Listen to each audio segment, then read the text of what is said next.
Hi all, എല്ലാവർക്കും അമീൻജാസ് ഫാമിലിയുടെ പുതിയൊരു വീഡിയോയിലേക്ക് സ്വാഗതം. അപ്പം ഞാൻ വന്നിട്ടുള്ളത് പതിവ് പോലെ തന്നെ ഓരോ വീട്ടമ്മമാർക്കും വളരെയേറെ ഗുണകരമായിട്ടുള്ള കുറച്ച് ടിപ്സുകൾ കളക്ട് ചെയ്തിട്ടാണ്.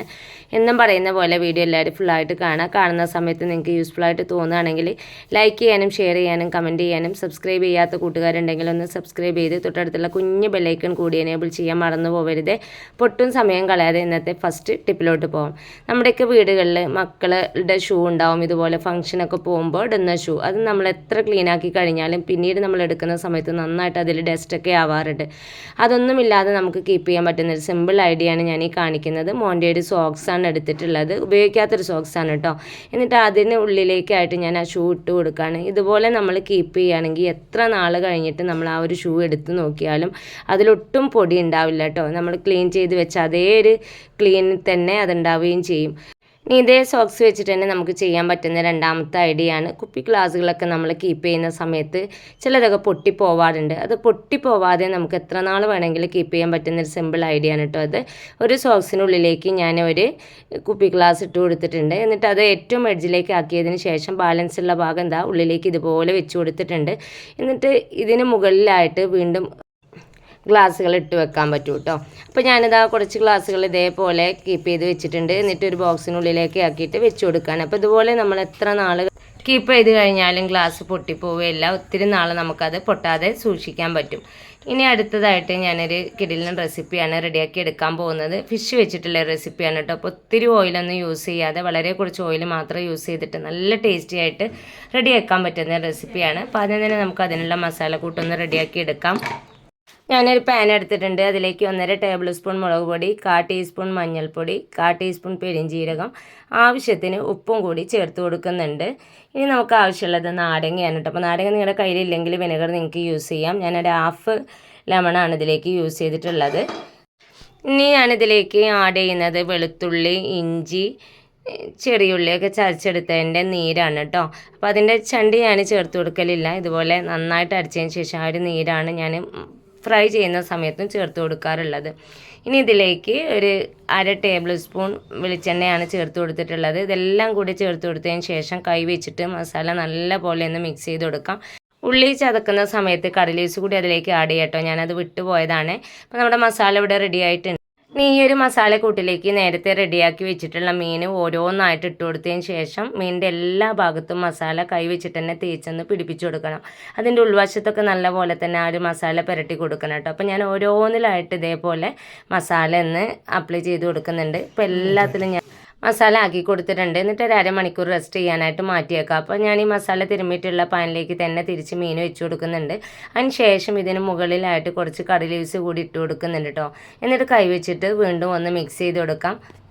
ഞാനിത് വാഴയിലയിൽ പൊതിഞ്ഞതിന് ശേഷം ഗ്രില്ലിൽ വെച്ചിട്ട് കുക്ക് ചെയ്യാനാണ് കേട്ടോ ഉദ്ദേശിച്ചിട്ടുള്ളത്. അപ്പോൾ അതാ ഞാനിത് നന്നായിട്ട് തന്നെ മിക്സ് ചെയ്തെടുത്തിട്ടുണ്ട്. നല്ലൊരു ടേസ്റ്റാണ് കേട്ടോ ഇതുപോലെ നമ്മൾ കുക്ക് ചെയ്യുന്ന സമയത്ത്. അപ്പോൾ ഇത് നമുക്ക് നന്നായിട്ട് ഫ്രൈ ചെയ്തെടുക്കണ്ട, ജസ്റ്റ് ഒന്ന് ഫ്രൈ ചെയ്തെടുത്താൽ മതി. അപ്പോൾ ഞാനിതാ ഇത് ഒരു ജസ്റ്റ് ഫ്രൈ ആക്കിയിട്ട് തന്നെ ഉള്ളൂ. എന്നിട്ട് ആ ഫ്രൈ ചെയ്തെടുത്തിട്ടുള്ള ഓയിലിലേക്ക് കട്ട് ചെയ്തിട്ടുള്ള സവാളയാണ് ചേർത്ത് കൊടുക്കുന്നത്. 2 സവാളയാണ് കേട്ടോ ഞാൻ ഇട്ട് കൊടുത്തിട്ടുള്ളത്. അതുപോലെ തന്നെ അതിലേക്ക് വെളുത്തുള്ളി, ഇഞ്ചി ചതച്ചത് കൂടി ചേർത്ത് കൊടുത്തിട്ടുണ്ട്. എന്നിട്ട് നല്ലപോലെ ഒന്ന് മിക്സ് ചെയ്തെടുക്കാം. ഇതും നല്ലപോലെ നമുക്ക് വാടി കിട്ടേണ്ട ആവശ്യമില്ല. ജസ്റ്റ് അതിൻ്റെ ഒരു പച്ച സ്മെല്ലൊന്ന് പോയി കിട്ടിയാൽ മതി. ഇപ്പം ഞാൻ ഫ്ലെയിം ഓഫ് ചെയ്തിട്ടുണ്ട്. എന്നിട്ട് ഞാൻ കുറച്ച് വാഴയില എടുത്തിട്ടുണ്ട്. അത് നല്ലപോലെ കഴുകി വാട്ടിയെടുത്തിട്ടുണ്ട്. എന്നിട്ട് വീണ്ടും ഞാനൊരു തോർത്ത് വെച്ചിട്ടൊന്ന് തുടച്ചെടുക്കുന്നുണ്ട്. ഇനി ഇതിൽ വെച്ചിട്ടാണ് നമ്മൾ ആ ഒരു ഫിഷ് കവർ ചെയ്തെടുക്കുന്നത്.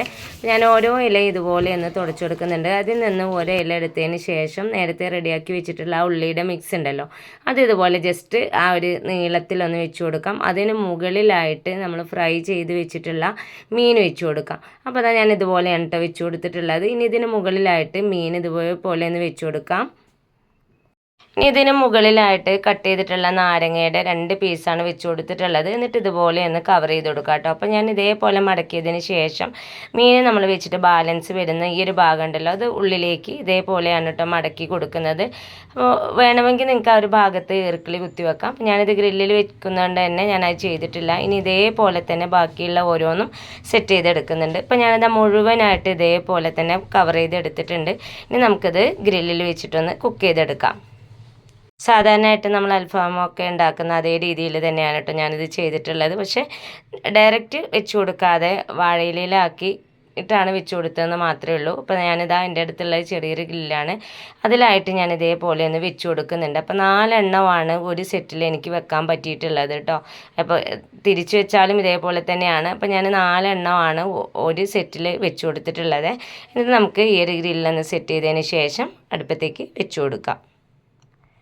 ഇതേപോലെ നമ്മൾ കുക്ക് ചെയ്യുന്ന സമയത്ത് ഒരു പ്രത്യേക ടേസ്റ്റാണ് കേട്ടോ. നമ്മൾ ഫ്രൈ ചെയ്യുന്ന ടേസ്റ്റും അല്ല, അതല്ല ഒരു പൊള്ളിച്ചെടുക്കുന്ന ആ ഒരു ടേസ്റ്റും അല്ല, വേറൊരു ടേസ്റ്റാണ് കേട്ടോ. നല്ലൊരു ടേസ്റ്റാണ്. അപ്പോൾ ഞാനത് സെറ്റ് ചെയ്തതിന് ശേഷം ഇതുപോലെ പുറത്ത് സെറ്റ് ചെയ്ത് വെച്ചിട്ടുള്ള അടുപ്പിലേക്ക് വെച്ച് കൊടുത്തിട്ടുണ്ട്. എന്നിട്ട് 1-2 തവണ ഇതേപോലെ തിരിച്ചും മറിച്ചും ഒന്ന് ഗ്രില്ല് വെച്ച് കൊടുത്തിട്ടുണ്ട് കേട്ടോ.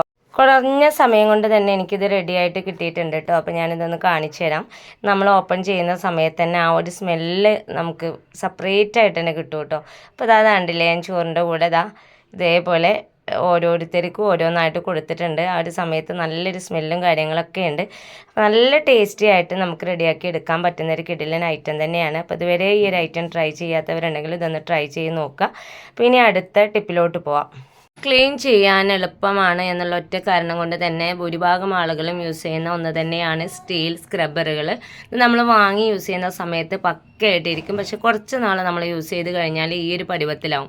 എന്നാൽ ഇതുപോലെ ആയിക്കഴിഞ്ഞാൽ ഇതിനുള്ളിൽ ഭക്ഷണത്തിൻ്റെ വേസ്റ്റും കാര്യങ്ങളൊക്കെ അടിഞ്ഞു കൂടുകയും പെട്ടെന്ന് നമുക്കത് ക്ലീൻ ചെയ്യാൻ പറ്റാതെ അഴുക്കായിട്ട് മാറുകയും ചെയ്യും. എന്നാൽ എത്ര അഴുക്കുണ്ടെങ്കിലും പെട്ടെന്ന് ക്ലീൻ ചെയ്യാൻ പറ്റുന്ന ഒരു കിടിലൻ ടിപ്പാണ് ഇന്നത്തെ എൻ്റെ അവസാനത്തെ ടിപ്പ്. അതെന്താണെന്ന് നോക്കാം. അപ്പോൾ ഞാനിതാ സ്റ്റീലിൻ്റെ സ്ക്രബ്ബർ എടുത്തിട്ടുണ്ട്. ഇത് ഞാൻ സൂം ചെയ്ത് കാണിക്കുകയാണ്. ഈ ഒരു സമയത്ത് നിങ്ങൾക്ക് കാണുന്നുണ്ടാവും ഫുഡ് വേസ്റ്റ് നല്ലപോലെ ഉണ്ട്. ഇത് വെച്ചിട്ട് നമ്മൾ വീണ്ടും പാത്രം കഴുകി കഴിഞ്ഞാൽ ഈ ഒരു വേസ്റ്റ് പാത്രത്തിലേക്ക് എത്തുകയും വീണ്ടും നമ്മളെ വയറ്റിലെത്തി അസുഖങ്ങൾക്ക് കാരണമാവുകയും ചെയ്യും. എന്നാൽ ഇതുപോലെ വേസ്റ്റ് ആയിട്ടുള്ള ഒരു സ്ക്രബ്ബർ നമുക്ക് ക്ലീൻ ചെയ്തെടുക്കാൻ നല്ല പാടാണല്ലേ. എന്നാൽ ഒട്ടും പാടില്ലാതെ വളരെ എളുപ്പത്തിൽ ക്ലീൻ ചെയ്യാൻ പറ്റുന്ന ഒരു കിടിലൻ ഐഡിയ ആണ് ഞാൻ കാണിക്കുന്നത്. അപ്പോൾ ഞാനത് അഴുക്ക് പിടിച്ചിട്ടുള്ള ആ ഒരു സ്ക്രബ്ബർ ഇതേപോലെ പപ്പടക്കോലിലൊന്ന് കുത്തിയെടുത്തിട്ടുണ്ട്. അതിന് ശേഷം സ്റ്റൗ ഒന്ന് ഓൺ ചെയ്തിട്ടുണ്ട് കേട്ടോ. അപ്പോൾ എൻ്റെ ഒരു സ്റ്റീൽ സ്ക്രബ്ബർ ചെറുതായിട്ടൊരു നനവില്ലെങ്കിൽ പെട്ടെന്ന് തന്നെ നമുക്ക് ഈ ഒരു ഇത് ക്ലീൻ ചെയ്തെടുക്കാനായിട്ട് പറ്റും. അപ്പോൾ ഞാനിതാ സ്റ്റൗവൊക്കെ ഒന്ന് ഓണാക്കി കൊടുത്തതിന് ശേഷം കത്തുന്ന അടുപ്പിലേക്ക് സ്റ്റീലിൻ്റെ സ്ക്രബ്ബർ ഇതേപോലെ കാണിച്ചു കൊടുക്കുന്നുണ്ട്. നല്ലപോലെ താഴ്ത്തിയിട്ട് തന്നെയാണ് കേട്ടോ കാണിച്ചു കൊടുക്കുന്നത്. ഇതേപോലെ നമ്മൾ ചെയ്യുന്ന സമയത്ത് കുറേ ഫുഡ് വേസ്റ്റ് നമുക്ക് കത്തിപ്പോവുകയും ചെയ്യും. മാത്രമല്ല സ്റ്റീലിൻ്റെ സ്ക്രബ്ബർ നല്ലപോലെ ചൂടാവുകയും ചെയ്യും. ആ ഒരു ഈർപ്പൊക്കെ ഉണ്ടെങ്കിൽ അതൊക്കെ ഡ്രൈ ആയിട്ട് കിട്ടും. ഇതേപോലെ ഈ ഒരു സ്ക്രബ്ബർ ആയി കഴിഞ്ഞാൽ പാത്രം കഴുകുന്ന സമയത്തായാലും നമുക്കൊരു ഹാർഡായിട്ട് നമുക്ക് കിട്ടില്ല. അപ്പം അങ്ങനെയുള്ള സമയത്ത് ക്ലീൻ ചെയ്തെടുക്കാനും കുറച്ച് പാടായിരിക്കും. എന്നാൽ ഇതേപോലെ നമ്മൾ ആഴ്ചയിൽ ഒരിക്കലൊക്കെ ഇതേപോലെ ക്ലീൻ ചെയ്തെടുക്കുകയാണെങ്കിൽ നല്ലപോലെ ആ ഒരു വേസ്റ്റ് പോവുകയും ചെയ്യും. മാത്രമല്ല ഹാർഡായിട്ട് നിൽക്കുകയും ചെയ്യും. ഒത്തിരി നാൾ ഒറ്റ സ്റ്റീൽ സ്ക്രബ്ബർ തന്നെ നമുക്ക് യൂസ് ചെയ്യാനായിട്ട് സാധിക്കുകയും ചെയ്യും കേട്ടോ. അപ്പോൾ ഞാനിത് നല്ലപോലെ തന്നെ ചൂടാക്കി എടുത്തിട്ടുണ്ട്. സ്റ്റീൽ സ്ക്രബ്ബറിൻ്റെ എല്ലാ വശവും നന്നായിട്ട് ചൂടായി കഴിഞ്ഞാൽ ഇതേപോലെ ഒന്ന് തട്ടി കൊടുക്കാം. ഇങ്ങനെ തട്ടുന്ന സമയത്ത് നിങ്ങൾക്ക് കാണുന്നുണ്ടാവും അവിടെയൊക്കെ ചെറുതായിട്ട് ഫുഡ് വേസ്റ്റ് ചാടിയിട്ടുണ്ട്. ഒരു പ്രാവശ്യം ഒന്ന് തട്ടി കൊടുത്തതിന് ശേഷം വീണ്ടും ഞാൻ സ്ക്രബ്ബർ നന്നായിട്ട് തന്നെ ഒന്ന് ചൂടാക്കി കൊടുക്കുന്നുണ്ട്. 1-2 തവണ നമ്മൾ ഇതേപോലെ ചെയ്ത് കഴിഞ്ഞാലാണ് അതിനുള്ളിലുള്ള വേസ്റ്റ് പൂർണ്ണമായിട്ട് നമുക്ക് താഴെ വീണ് കിട്ടുള്ളൂ. അപ്പോൾ വീണ്ടും ഞാൻ നന്നായിട്ട് തന്നെ ചൂടാക്കി കൊടുത്തിട്ടുണ്ട് കേട്ടോ. അപ്പോൾ ഞാനിത് വീണ്ടും ഒന്ന് തട്ടി കൊടുത്തിട്ടുണ്ട്. ഇങ്ങനെ തട്ടി കൊടുക്കുന്ന സമയത്ത് ഫുഡ് വേസ്റ്റ് മാത്രമല്ല പൊട്ടാനായിട്ടുള്ള സ്ക്രബ്ബറിൻ്റെ ചെറിയ ചെറിയ പീസുകളുണ്ടല്ലോ അതെല്ലാം താഴെ പോകുന്നുണ്ട് കേട്ടോ. ഇതൊക്കെ നമ്മൾ പാത്രം കഴുകുന്ന സമയത്ത് നമ്മൾ കാണാതിരുന്ന് കഴിഞ്ഞാൽ ഭക്ഷണത്തിലൊക്കെ ആയിട്ട് നമ്മുടെ വയറ്റിലൊക്കെ എത്താനുള്ള ചാൻസ് കൂടുതലാണ്. അപ്പോൾ നിങ്ങൾക്ക് കാണുന്നുണ്ടാവും ആ ഒരു ഗ്യാസ് സ്റ്റവിൻ്റെ ടോപ്പിൽ ഞാൻ തട്ടിയ ഭാഗത്തായിട്ട് ചെറിയ രീതിയിലാണെങ്കിലും എനിക്ക് ഒത്തിരി അഴുക്ക് കിട്ടിയിട്ടുണ്ട്. അഴുക്ക് മാത്രമല്ല കേട്ടോ, സ്റ്റീൽ സ്ക്രബ്ബറിൻ്റെ ചെറിയ ചെറിയ പൊട്ടും പൊടികളുണ്ടല്ലോ അതെല്ലാം അതിൻ്റെ ഉള്ളിലുണ്ട്. നമ്മൾ ഉപയോഗിക്കുന്ന സ്ക്രബ്ബർ ആഴ്ചയിൽ ഒരിക്കലെങ്കിലും ഇതേപോലെ നമ്മൾ ചൂടാക്കിയിട്ടൊന്ന് തട്ടി കൊടുക്കുകയാണെങ്കിൽ നമ്മുടെ സ്ക്രബ്ബർ നല്ലപോലെ നീറ്റാവുകയും ചെയ്യും. മാത്രമല്ല സോഫ്റ്റ് ആയിട്ടുള്ള സ്ക്രബ്ബർ ഒന്നുകൂടെ ഹാർഡായിട്ട് കിട്ടും.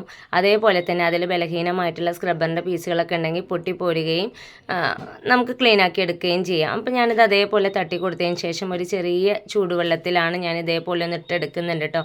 ആ ഒരു വെള്ളത്തിൻ്റെ കളർ നോക്കിയാൽ നന്നായിട്ട് തന്നെ ചേഞ്ച് ആയിട്ടുണ്ട്. അപ്പോൾ നിങ്ങളൊക്കെ നിങ്ങളുടെ സ്റ്റീൽ സ്ക്രബ്ബർ ഇതുപോലെ ആയിക്കഴിഞ്ഞാൽ പുതിയത് വാങ്ങിയിട്ടാണ് യൂസ് ചെയ്യുന്നതെങ്കിൽ നിങ്ങൾ യൂസ് ചെയ്യുന്ന സ്ക്രബ്ബർ തന്നെ ഇതേപോലെ ഒന്ന് ചെയ്ത് നോക്കുക. വളരെ യൂസ്ഫുൾ ആയിട്ടുള്ളൊരു ടിപ്പ് തന്നെയാണ് കേട്ടോ. അപ്പോൾ കണ്ടില്ലേ, എനിക്ക് ആ ഒരു സ്ക്രബ്ബർ നന്നായിട്ട് തന്നെ ഹാർഡായിട്ട് കിട്ടിയിട്ടുണ്ട്. അപ്പോൾ ഇന്നത്തെ ടിപ്സുകൾ നിങ്ങൾക്കെല്ലാം യൂസ്ഫുള്ളായി കാണുമെന്ന് വിചാരിക്കുന്നു. ഇത്രയും നേരം എൻ്റെ വീഡിയോസ് കണ്ട് സപ്പോർട്ട് ചെയ്ത എല്ലാ കൂട്ടുകാർക്കും ഹൃദയം നിറഞ്ഞ നന്ദി. ഇൻഷാ അല്ലാഹ് അടുത്തൊരു കിടിലൻ വീഡിയോസായിട്ട് വീണ്ടും വരാം. Thank you. Thanks for watching.